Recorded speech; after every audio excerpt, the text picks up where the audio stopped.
खरा शिष्य कोण? दोन तरुण स्वामी विवेकानंदांकडे गेले. त्यांना स्वामीजींचे शिष्य व्हायचे होते. तसे त्यांनी स्वामीजींना सांगितले. तरी स्वामीजी डोळे मिटून स्वस्थ बसलेले.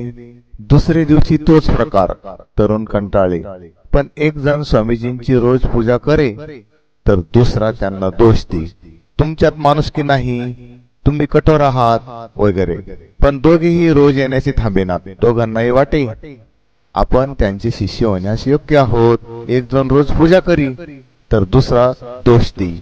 एक दिवस नदीला पूर आला. पहिल्याने नाईलाजाने आपल्या काठावरच पूजा स्तोत्र वगैरे कार्यक्रम केला.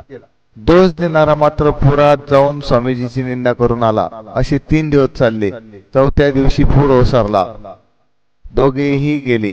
स्वामीजींनी डोळे उघडले व दोष देणाऱ्याला शिष्य म्हणून स्वीकारले.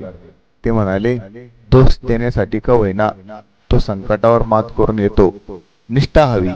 तामशी वृत्ती बदलता येईल, पण कच खाणारी निष्ठा शिष्याला अपात्र ठरवेल. तात्पर्य, कोणतेही काम पूर्ण निष्ठेने आणि योगदानाने करावे.